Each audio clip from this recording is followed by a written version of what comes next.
Bonjour le Congo. L'actualité du Congo par des journalistes correspondants à travers le pays. Présentation Jean-Eudes Gongami Kembi.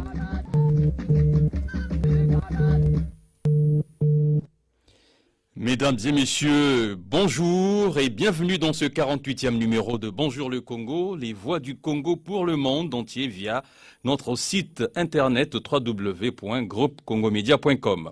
Le tour des correspondants d'aujourd'hui nous conduira dans les départements de la Likwala, du Poul, de la Bwenza et de la Lekumu. Excellentes conditions d'écoute.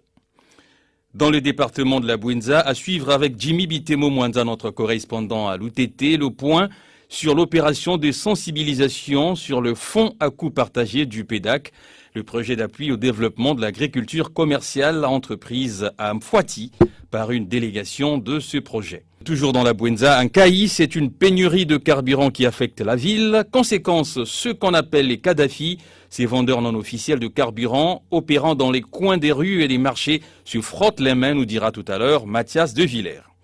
Du sport dans les départements du Poul et de la Likwala où l'on note le lancement des Jeux départementaux de l'ONSU, l'Office national des sports scolaires et universitaires. Serge Botonga Imfondo est souverain de Bitodi tout à l'heure avec nous dans cette émission.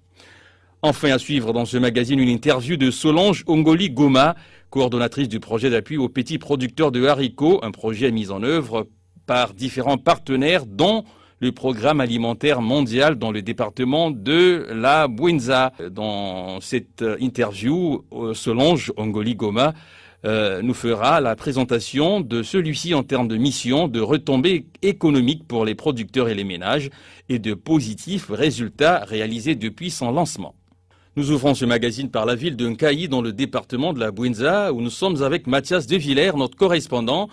Bonjour Mathias, c'est une pénurie de carburant, nous dites-vous, qui affecte la ville, ce qui fait l'affaire des Kadhafi, ces vendeurs non officiels de carburant opérant dans les coins de rue et les marchés. Alors la première question, elle est toute naturelle Mathias, quelle est la cause de cette pénurie et quelles conséquences fait-elle observer dans la ville? Bonjour le Congo, bonjour Jean-Eudes. La cause principale est à retrouver dans le système de production et d'approvisionnement de ce produit dont l'importance n'est plus à démontrer. Le phénomène de rareté d'essence est pratiquement vécu presque partout. Les différentes stations-service de la ville ne sont pas alimentées de manière fréquente et régulière. Même si elles le sont, les grossistes revendeurs se taillent la part du lion. La conséquence la plus immédiate demeure la rareté des moyens de transport en commun sur les différentes artères de la ville sucrière. Certains taximans se tapent le luxe d'augmenter les montants des courses, surtout les courses de nuit. Alors Mathias, et puis vous nous dites que les Kadhafi se frottent les mains, c'est bien cela? Convenez avec moi, Jean-Eudes, auditeur de Bonjour le Congo, le malheur des uns faisant le bonheur des autres, les revendeurs des produits pétroliers, notamment l'essence, couramment appelée Kadhafi, augmentent à leur gré les prix du litre jusqu'à atteindre 1000 francs CFA, sinon plus. C'est pour cette raison d'ailleurs que nous avons indiqué que ces revendeurs Kadhafi se frottent les mains. Alors Mathias, pas de carburant dans les stations, mais où les Kadhafi s'approvisionnent-ils? Peut-on se demander tout naturellement? Ces gens s'approvisionnent parfois à Pointe-Noire, Dolisie et même vers l'enclave de Cabinda. Un carburant dont la qualité est douteuse. Certaines langues n'hésitent pas à indiquer qu'ils mélangent cette essence au gasoil ou au pétrole en vue d'augmenter la quantité de leurs produits. Ce qui naturellement ne va pas sans conséquences sur les moteurs et les carburateurs des motos, des voitures et des véhicules. Au sujet des sources d'approvisionnement, certains revendeurs négocient sur place avec les pompistes. Une fois ravitaillés, les pompistes des stations-service, cela coule douce en livrant des bidons de 25 litres au Kadhafi moyennant de pots de vin, auditeurs de Bonjour le Congo, de manière qui devrait être réprimée. Alors Mathias, on sait que plusieurs fois et dans beaucoup de villes, le stockage artisanal du carburant par ces Kadhafi a été à l'origine de graves incendies. Est-ce que cette activité est reprimée par la mairie de Nkayi? Si oui, comment et avec quels moyens? Vous l'avez souligné, Jean-Eudes, à juste titre d'ailleurs, le stockage artisanal du carburant est souvent à l'origine des incendies. Cette activité dans la ville sucrière n'est pas encore réprimée comme telle. Elle permet aux jeunes de se soustraire des contraintes qu'impose le chômage, certes, mais tout porte à croire que les jours à venir, le conseil municipal prendra des mesures appropriées, question de gérer au mieux cette situation. C'était la voix de Mathias De Villers, notre correspondant dans la ville de Nkayi, au sud du Congo.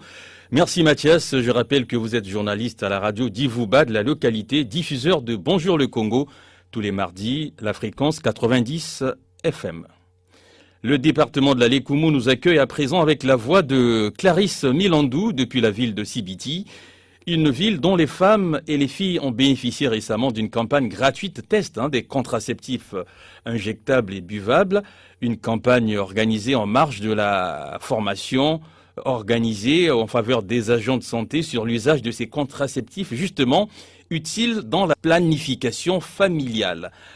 Clarisse, bonjour, vous êtes avec nous. Dites-nous quel est l'initiateur de cette formation et qu'est-ce qui a motivé son organisation? Bonjour à vous Jean-Eudes et à tous les auditeurs qui sont à l'écoute.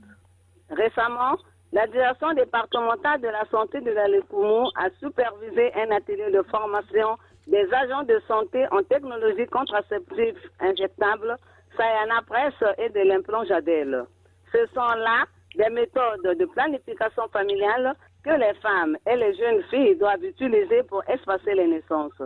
L'organisation de cette formation, qui est l'œuvre de l'ONG Médecins d'Afrique, représentée par le docteur David Ouvrezo, a été motivée par les statistiques élevées des jeunes filles précocement enceintes dans le département de la Lékoumou. Il convient de souligner que cette ONG a organisé en sus de la formation une campagne test de ces contraceptifs injectables et buvables qui était gratuite. Étaient concernées des femmes bantoues et autochtones identifiées à cet effet.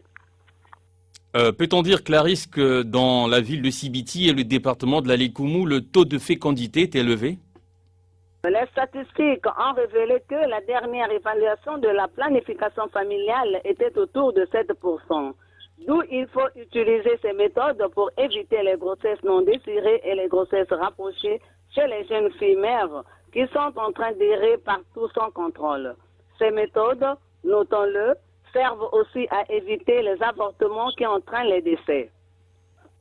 Parlons à présent, Clarisse, des agents concernés par la formation. Qui sont-ils et de quelle localité sont-ils venus? Cette formation a regroupé 12 sages-femmes venues des différentes formations sanitaires du département de la Lékoumou et les jeunes filles mères, dont nombreuses se sont données à cœur joint à la campagne de l'ONG. Dernière question, comment ces agents, justement, ces sages-femmes, ont-elles apprécié la formation qu'elles ont reçue? Les agents ont favorablement apprécié cette formation car elles disent avoir reçu beaucoup et de qu'elles ont promis relayer dans leurs centres de santé respectifs. Pour que ces centres soient efficaces et capables de pouvoir éduquer ces jeunes filles mères. Signalons enfin, Jean-Eudes, que cet atelier de formation était placé sous la conduite du directeur départemental de la santé de la Lékoumou, le docteur Marcel Olion. Grand merci à vous, Clarisse Milandou, pour votre intervention depuis la ville de Sibiti dans le département de la Lékoumou, où vous travaillez, je le rappelle, pour la radio Ibiti FM qui diffuse ce programme Bonjour le Congo. Retour dans le département de la Bouenza à présent et direction la ville de Loutete. Jimmy Bitemo Mwanza est avec nous pour parler de la sensibilisation qui a été faite à Mfouati par le PEDAC, le projet d'appui au développement de l'agriculture commerciale sur le fonds à coût partagé. Jimmy, bonjour. Quel est l'intérêt d'une telle sensibilisation? Bonjour le Congo, bonjour chers auditeurs. La salle de mariage de la sous-préfecture de Fouati a abrité le 22 juillet dernier les travaux de la campagne de sensibilisation sur le fonds à coût partagé du PEDAC en vue du financement des plans d'affaires de l'année 2019. L'intérêt d'une telle sensibilisation vise l'amélioration de la productivité des agriculteurs et l'accès au marché des groupes des producteurs et des micro, petites et moyennes entreprises agro-industrielles dans la zone sélectionnée et apporter une réponse immédiate et efficace en cas de crise ou de situation d'urgence répondant aux critères d'admissibilité. De même, les participants étaient à l'école du savoir, car il s'agit d'une occasion fortuite qui a permis aux producteurs agro-pastoraux de comprendre les mécanismes d'éligibilité sur le fonds à coût partagé du PEDAC. Pouvez-vous nous dire, Jimmy, quelles étaient les cibles de cette sensibilisation et quels étaient les critères de leur sélection? Les cibles de cette sensibilisation étaient bien entendu, Jean-Eudes, les groupements et coopératives, toutes filières agro-pastorales confondues évoluant dans la sous-préfecture de Fouati. Toutefois, il s'y est de signaler qu'il n'y a pas eu des critères de sélection pour participer à cette campagne de sensibilisation sur le fonds à coût partagé. Le délégué du PEDAC, M. Victor Nguila, a travaillé de mèche avec M. Grégoire Ngué, chef de secteur agricole de Fouati, qui administrativement dispose la banque des groupements et coopératives de sa zone de compétences. Parlons à présent, Jimmy, de ce fonds à coût partagé. Qu'est-ce que c'est concrètement? Pour bien discerner le terme fonds à coût partagé, il conviendrait, Jean-Eudes, de rappeler que le ministère de l'Agriculture et de l'Élevage avait, dans le passé, initié le projet PEDARP, où plusieurs producteurs avaient bénéficié des financements sans rien donner en contrepartie. Par contre, le projet d'appui au développement de l'agriculture commerciale, en sigle PEDAC, focalise sa stratégie sur la politique du fonds à coût partagé, qui est un mode de financement qui associe la subvention de l'État à travers le PEDAC à un apport du bénéficiaire dit contrepartie. Autrement dit, si le producteur bénéficie un projet de 20 millions de francs CFA, son apport est de 10%. Notons que le PEDAC doit financer les micro, petites et moyennes entreprises à hauteur de 50 millions de francs CFA. Et des plans d'affaires de combien d'acteurs agricoles ont été déclarés éligibles à ce fonds à coût partagé? À cette question, Jean-Eudes, il faille rappeler que le PEDAC est dans la phase de sensibilisation. Les groupements et coopératives doivent au préalable se conformer aux critères d'éligibilité édictés par le projet sur le fonds à coût partagé, notamment avoir tous les documents juridiques, un compte bancaire, compter au moins 2 ans d'existence et disposer une superficie. Merci Jimmy Bitemo Mwanza pour toutes ces précisions depuis la ville de l'UTT. Je rappelle que vous évoluez à la radio rurale de cette localité, diffuseur de Bonjour le Congo. La fréquence, c'est 89.3 MHz. Du sport à présent dans ce Bonjour le Congo. Et nous voici à Imfondo, où a eu lieu le mercredi 24 juillet dernier le coup d'envoi des Jeux départementaux de l'ONSU, l'Office national des sports scolaires et universitaires. Et pour en parler, Serge Botonga, notre correspondant dans la ville. Bonjour Serge. Combien d'écoles participent à cette compétition et de quelle localité elles viennent? Et quels sont les sites qui les accueillent à Imfondo? Bonjour le Congo, bonjour Jean-Eudes. Enfin, ils sont là. Les Jeux départementaux de l'ONSU se sont exclamés plusieurs autorités sportives et les élèves qui les attendaient depuis longtemps. Le nombre d'écoles attendues n'a pas comblé les attentes des organisateurs de ces Jeux.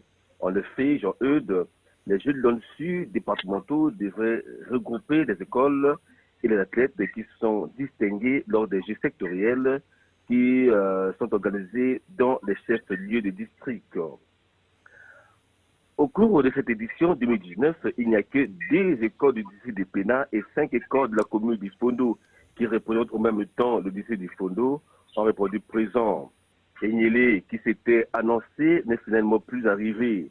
2 sites abritent ces Jeux le lycée Ambroise-Edouard Mazalaï pour l'athlétisme et le stade du camp des Pléniers à Mungungi pour le football.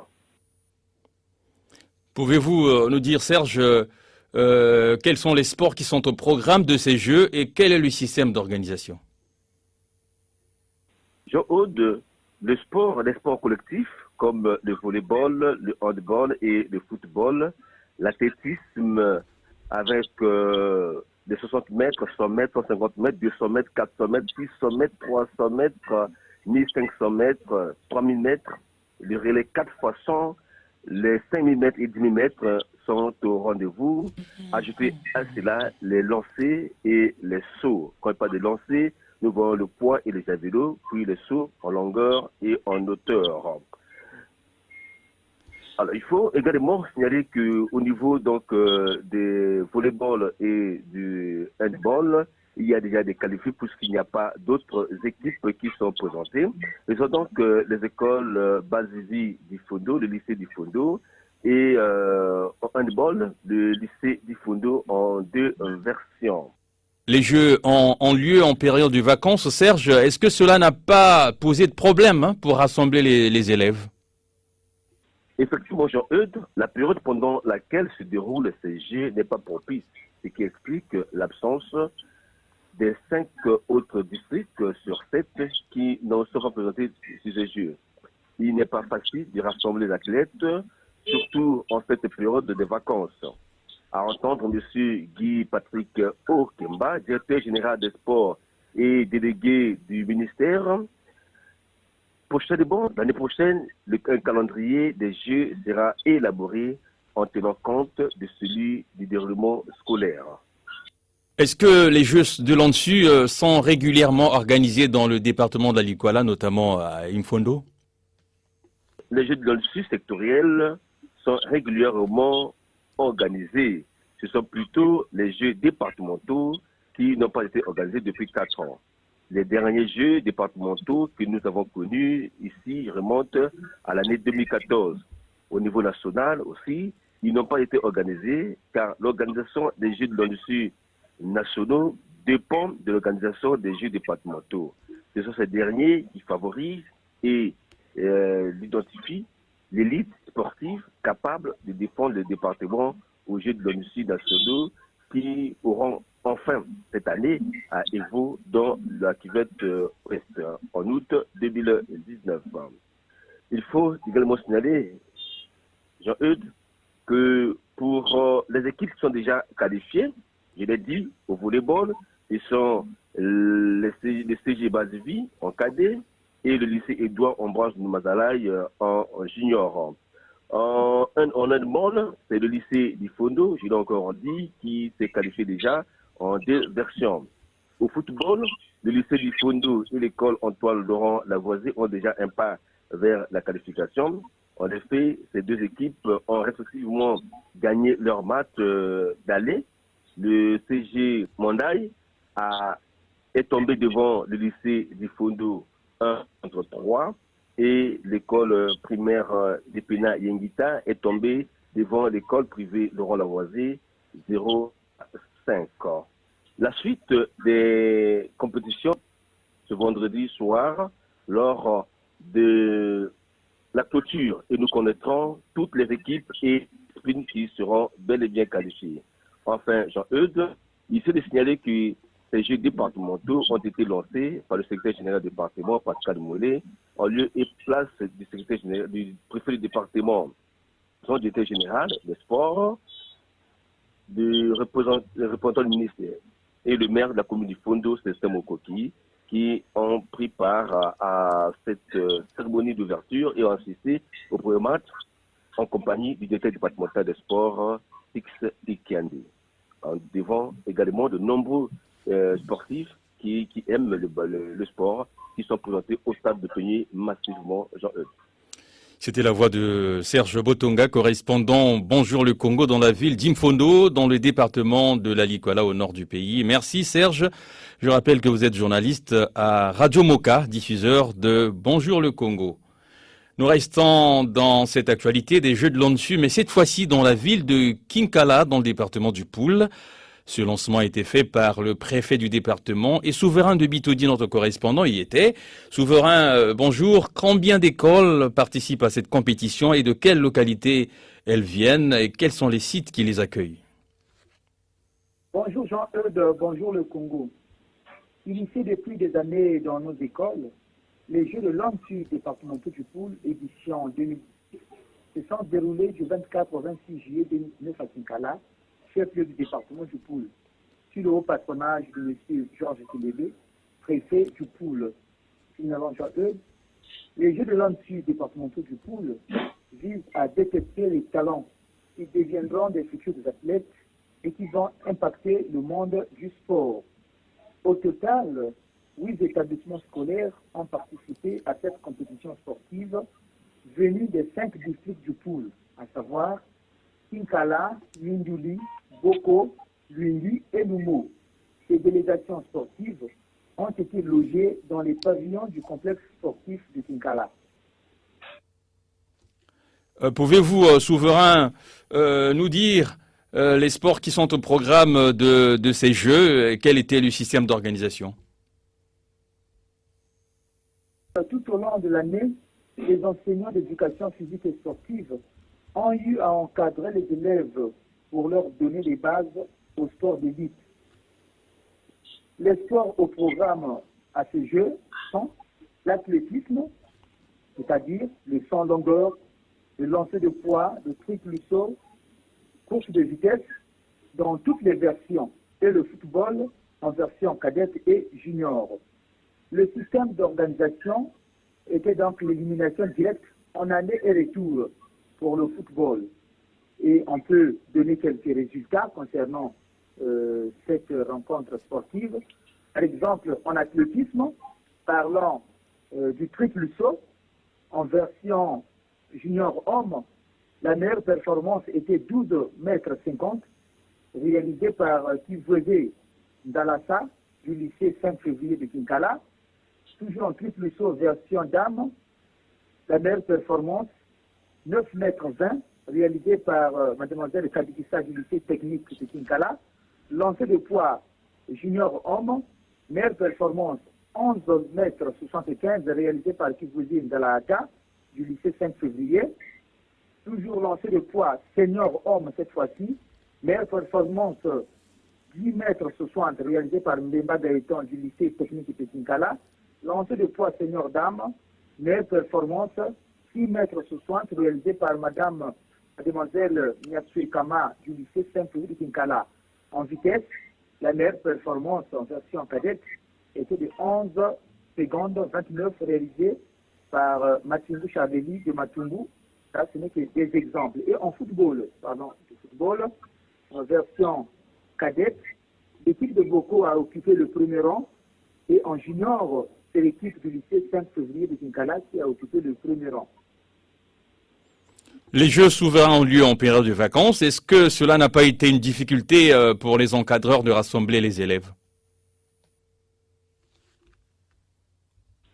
S'agissant de cette question, Jean-Eudes, les organisateurs de ces Jeux que nous avons rencontrés nous ont fait comprendre qu'il n'y a pas eu de nuages noirs pour rassembler les élèves, malgré la période des vacances, parce que ces élèves étaient déjà saisis de la date de ces Jeux avant qu'ils partent en congé.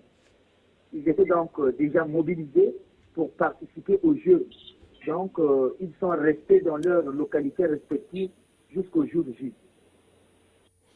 Est-ce que les Jeux de l'Ansu sont régulièrement organisés dans le département du Poul? À quand remonte la dernière organisation de ces Jeux?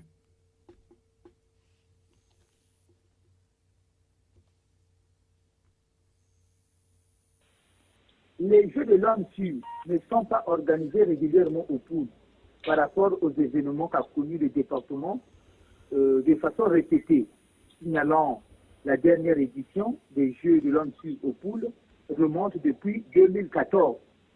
Pour terminer, Jean-Eudes, n'oublions pas que beaucoup de nos grands sportifs qui ont fait la fierté du Congo sont sortis de ces Jeux. Ils avaient été détectés dans les écoles par les clubs qui ont fait d'eux des champions. Et nous pouvons remarquer que depuis les Jeux de l'ONU ont perdu leur éclat et engouement, on constate que les clubs sportifs ont aussi pris un coup. Il serait donc souhaitable d'encourager les organisateurs ou sonner l'alarme à l'État de soutenir et rendre plus attractifs ces Jeux pour la relance de notre sport congolais si nous voulons avoir des champions demain. Merci Souverain pour tous ces détails sur les Jeux de l'ONU qui se sont disputés dans la ville de Kinkala. Je rappelle à nos auditeurs que vous êtes journaliste à la radio communautaire de Kinkala, diffuseur de Bonjour le Congo tous les mardis à 19h25. Pour terminer cette émission, et comme je vous l'annonçais dans les titres, je vous propose d'écouter à présent l'interview de Solange Ongoli Goma, coordonnatrice du projet d'appui aux petits producteurs de haricots, un projet mis en œuvre par différents partenaires dont le Programme alimentaire mondial dans le département de la Bouinza. Elle nous fait ici la présentation de celui-ci en termes de mission, de retombées économiques pour les producteurs et les ménages et de positifs résultats auxquels il est parvenu depuis son lancement. Solange Ongoli Goma, pouvez-vous nous présenter le projet? En quoi consiste-t-il? Quel est son ancrage géographique, les objectifs et les motivations? Alors déjà, dans le projet d'appui aux petits producteurs de haricots, on se dit que c'est l'agriculture. Dans la Bouinza, département donc entre le Niari et le Poul, ce projet est possible grâce à un financement de l'Union européenne, en passant par des fonds accordés donc au programme Sucre, qui, comme son nom ne l'indique pas, essaye en fait d'accompagner les pays ACP, Afrique, Caraïbes, Pacifique, donc dans le cadre des conventions de Lomé, vous voyez, les anciennes, pour pouvoir les accompagner dans la sortie justement des approvisionnements en sucre à l'Union européenne. Donc ce qui fait qu'au Congo-Brazzaville, la région sucrière, qui est l'une des régions les plus importantes en termes de complexes agro-industriels, donc devait penser à une reconversion des salariés, parce que depuis effectivement quelques années, et cela va s'accélérer, il y a une restructuration, il y aura donc des pertes d'emplois. Avec le fait que l'activité agricole dans la Bouinza est l'une des plus importantes, enfin en termes de secteur. La Bouinza et le Poul sont connus, si on fait exception fait des crises qu'il peut y avoir par ailleurs. Ce sont, disons, les deux départements greniers du Congo. Et 40%, je crois, des actifs agricoles du Congo sont dans la Bouinza, dont 60% de femmes d'ailleurs. Et c'est comme ça que dans le projet, on a mis en place en fait un partenariat avec des groupements qui auraient au total sur les 20 groupements 200 bénéficiaires avec 60% de femmes productrices de haricots. Alors le produit haricot, pourquoi? Parce que jamais ce produit qui est à la fois stratégique sur le plan nutritionnel, sur le plan donc alimentaire, mais aussi sur le plan économique, c'est considéré comme une niche économique. Il n'a jamais été pris en compte par aucun projet. Alors pourquoi le PAM s'est engagé dans ce projet? Au départ, c'est surtout parce qu'il y a 0% de ce qui était donné aux cantines scolaires et au programme d'urgence humanitaire ne provenait de l'agriculture locale. Donc le fait qu'on puisse mettre en place un projet qui prévoit en plus un approvisionnement de l'ordre de 1600 tonnes quand même au bout de 36 mois, 3 ans, c'est vraiment un défi. Et le PAM, pour relever ce défi, s'est associé à la FAO, s'est associé aussi au FIDA. Et à travers le FIDA, c'était une association avec le PADEF, le programme d'appui pour le développement des filières. Et aussi, bien sûr, parce que pour le haricot, il fallait qu'on envisage un renouvellement des semences, de la qualité des semences. Il a fallu donc aussi s'associer avec l'IRA, l'Institut de recherche agronomique. Et partant, donc comme vous voyez, il y a le ministère de l'Agriculture, de l'Élevage et de la Pêche, parce que c'est un programme agricole, mais aussi un programme dans lequel il y a des innovations. Donc il y a aussi le ministère de la Recherche. La communication est extrêmement importante, avec un plan de communication ambitieux, et on espère bien qu'il va pouvoir faire progresser l'idée que c'est un bon produit, il est porteur d'emploi, il est porteur aussi de santé, il est aussi porteur économiquement d'une certaine souveraineté alimentaire pour le Congo-Brazzaville. Et ce projet veut que les producteurs de haricots donnent au PAM mais donne aussi aux personnes qui font de la formation ou qui font des services d'appui à l'agriculture.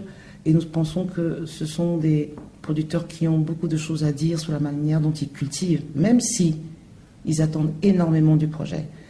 Par exemple, ce projet, comme je vous le disais, est mis en place donc, par plusieurs partenaires. Mais il est important de voir qu'il y a plusieurs domaines qui sont ciblés.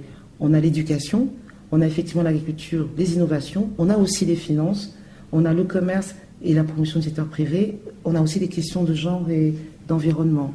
Pourquoi ? Parce que l'éducation, il faut absolument encourager l'accès à l'éducation des filles et des garçons. Et les études ont montré que les cantines scolaires remontent de façon très significative la fréquentation à l'école, et le maintien des filles, surtout à l'école, améliore aussi la nutrition et la santé des enfants. La question de l'agriculture, c'est bien sûr la production agricole, mais c'est surtout encourager l'économie locale, parce que si vous voulez produire, oui, mais très sincèrement, je pense que les paysans n'ont pas besoin de nous pour produire, mais ils ont besoin de nous pour acheter. Et je crois que toutes les filières ont du mal, et parfois on ralentit, ou il y a une perte de confiance sur des filières agricoles, mais parce qu'il ne s'agit pas des filières, il s'agit juste de certaines étapes de la filière, de certains maillons, la production par exemple, et on n'arrive jamais au bout du compte, ça devrait être cyclique en fait, on n'arrive jamais à l'acheteur qui garantisse au producteur le fait qu'il achète. Le paysan a besoin de faire de la programmation saisonnière, non seulement en suivant son cycle, mais aussi ses finances doivent suivre. Et ce projet, une fois de plus, je vous parlais d'innovation, a permis de partir de 0,2% d'inclusion bancaire à aujourd'hui 100%. 100% des 20 groupements et aussi 100% des 200 ménages que représentent ces petits producteurs. Alors, quand vous parlez d'inclusion financière, pour ceux qui ne comprennent pas, ça veut dire quoi ? En fait, souvent on dit qu'il y a une inclusion financière lorsque, par exemple, vous avez un compte bancaire. On parle aussi d'inclusion financière, même pour la microfinance. Parce que même la microfinance, des banques, des institutions, qui n'ont pas le statut de banque. Et si vous voulez avoir un compte, ça veut dire qu'à un moment donné, votre argent se trouve quelque part, même s'il ne reste pas longtemps, il y a la possibilité de pouvoir d'offrir des services aux autres clients de l'institution. En fait, l'inclusion bancaire, c'est ça. Et l'inclusion bancaire demande aussi une certaine confiance. Il y a eu des incidents avec de la microfinance ici au Congo, qui fait que beaucoup de petits producteurs préfèrent garder l'argent chez eux. Des orisques, carrément. Oui, par exemple, ils préfèrent garder l'argent chez eux. Mais nous pensons que le problème, c'était pas qu'ils ne puissent pas disposer de leur argent. Le problème était que cet argent, une fois retiré ce dont ils ont besoin, que ce soit pour l'alimentation, pour la santé, pour l'éducation, pour le transport, pour les situations sociales, les décès, hélas, voilà, il fallait qu'ils puissent dégager de quoi améliorer leur outil de travail. Alors, madame, vous dites que le projet a pour point d'ancrage les districts de Loudima et de Bokosongo. Alors, pouvez-vous nous dire pourquoi avoir porté le choix sur ces deux districts ?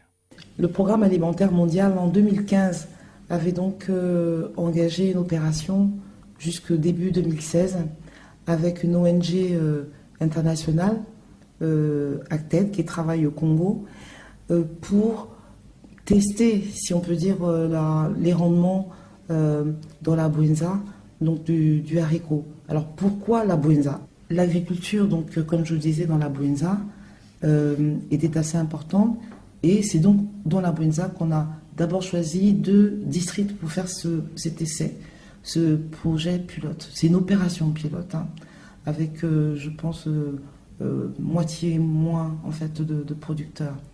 C'était à Madingu, dans le district de Madingu, et dans le district de Kai. Alors suite à cet essai-là, donc ça a été, du moins ça a apporté des arguments pour faire une proposition pour un financement à l'Union européenne, et la mise en route donc du projet a été faite après qu'on ait pu regarder le potentiel de la production. Et s'est dégagé très rapidement un district, ce district de Bokosongo. Pas tant par les quantités qui arrivaient sur le marché, mais par la qualité du produit. Et on dit même que c'est la Mecque du haricot, on le dit assez souvent, je le répète aussi. Seulement, Bokosongo est excentré. Pour limiter le risque même du projet, il a fallu donc rechercher donc un autre district, et le choix s'est porté sur l'Oudima. Pourquoi l'Oudima? D'abord, l'Oudima traversé par les nationales et d'autres routes, et aussi un peu à mi-chemin avec le département de la Lékoumou, le départ vers Pointe-Noire, mais surtout à l'Oudima. C'est l'un des districts qui fait une seconde saison culturelle du haricot relativement importante grâce à des micro-barrages traditionnels et efficaces pour gérer l'eau en saison sèche. Donc voilà, pourquoi Bokosongo? Parce que c'était une vieille tradition et on avait un potentiel élevé au niveau du rendement, et l'Oudima qui limitait les risques en termes de communication, de voies d'expédition, j'allais dire, et la possibilité peut-être que d'autres producteurs partagent cette question de la gestion de l'eau, d'autant plus que c'est un problème critique dans ces temps de changement climatique et de sécheresse saisonnière. S'il faut faire une évaluation du projet depuis son lancement, diriez-vous qu'il y a des motifs de satisfaction quant à son exécution, que ce soit du côté des producteurs et du côté des élèves qui sont les consommateurs des haricots dans les cantines scolaires?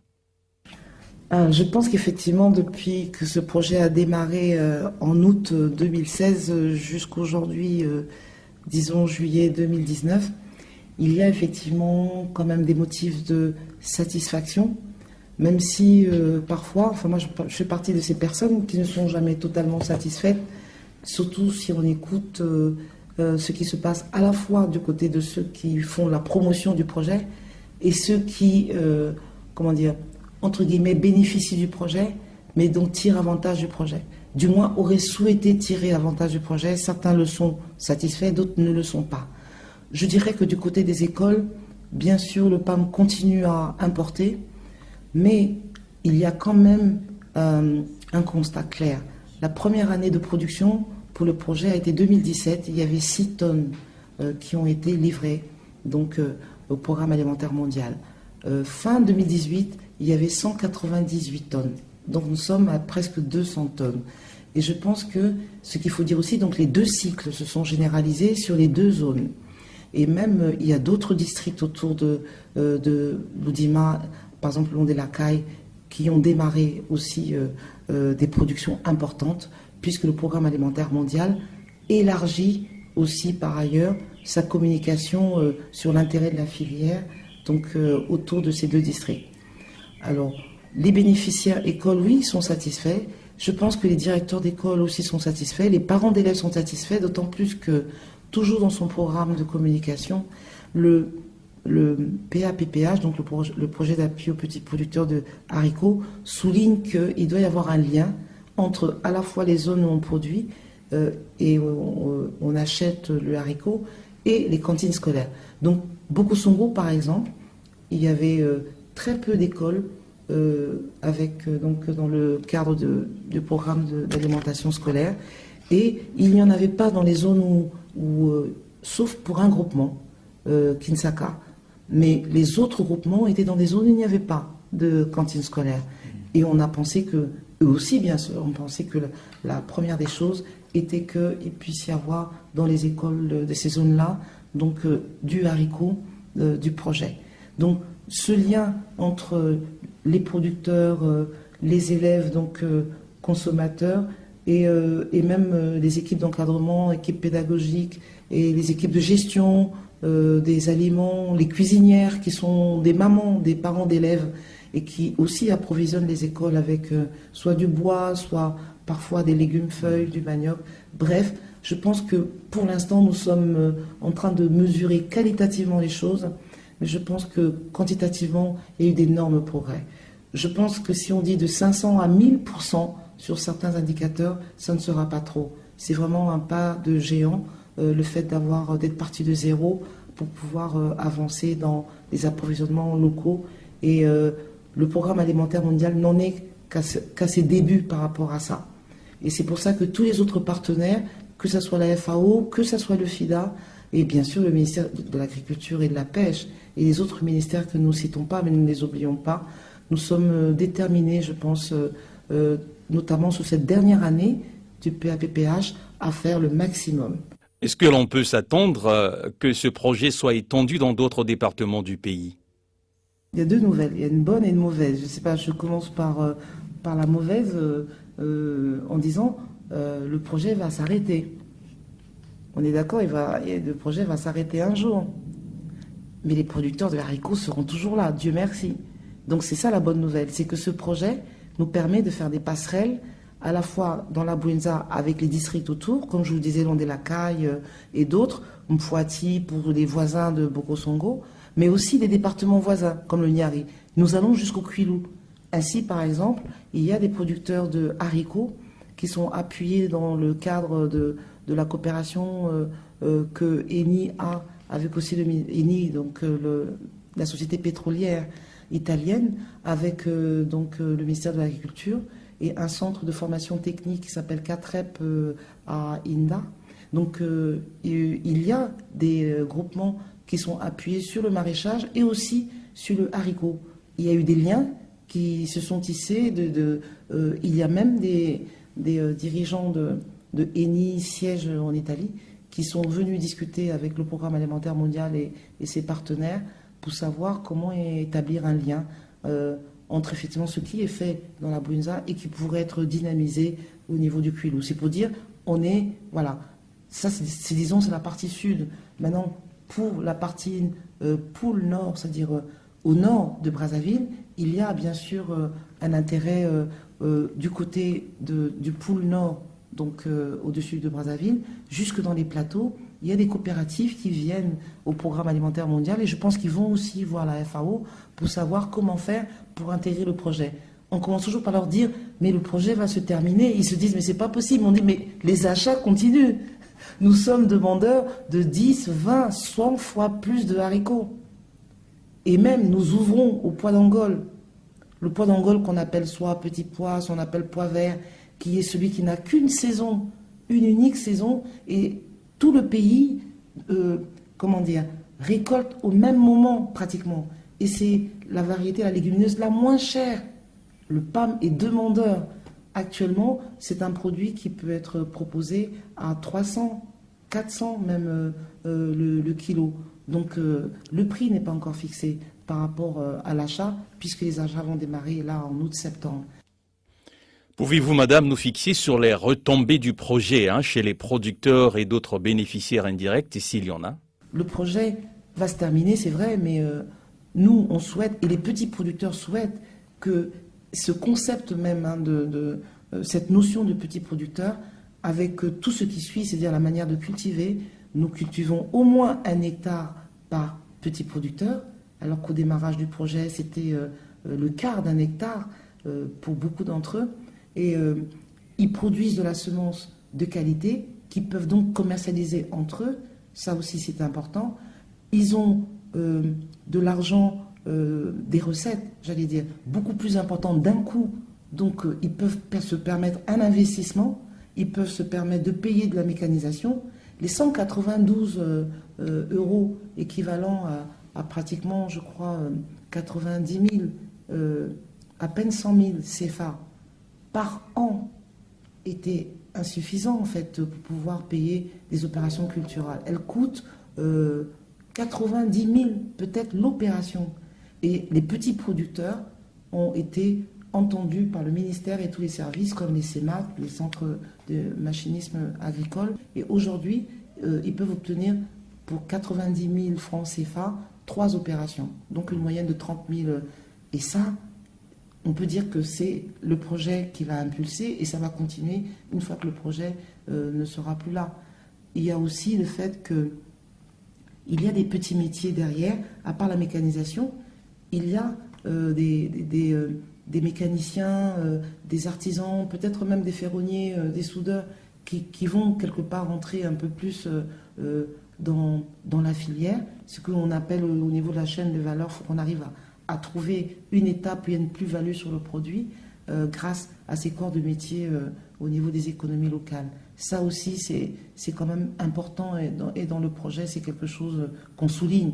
Vous venez d'écouter Madame Solange Ongoli Goma, coordonnatrice du projet d'appui aux petits producteurs de haricots, un projet mis en œuvre dans le département de la Bouenza par différents partenaires, parmi lesquels le Programme alimentaire mondial. La réalisation technique de cette émission était assurée par Dubrin Brunel, webmaster Pensien Kaya Goma, collaboration rédactionnelle Eric Gabio et Sylvain Magnongui. Ce programme, vous pouvez le réécouter sur notre site internet www.groupecongomedia.com, média avec un S, dans la rubrique productions audiovisuelles, production radio, en cliquant sur le visuel Bonjour le Congo. Si vous souhaitez contacter notre service de production et numéro de téléphone et WhatsApp 06 512 54 97 précédé du 00 242 si vous êtes à l'étranger. La boîte mail bonjour le Congo tout attaché @gmail.com. Merci à vous qui nous écoutez sur l'ensemble des radios partenaires à travers le Congo. Au revoir et à très bientôt. C'était Bonjour le Congo. L'actualité du Congo par des journalistes correspondants à travers le pays. Présentation Jean-Eudes Gongami Kembi.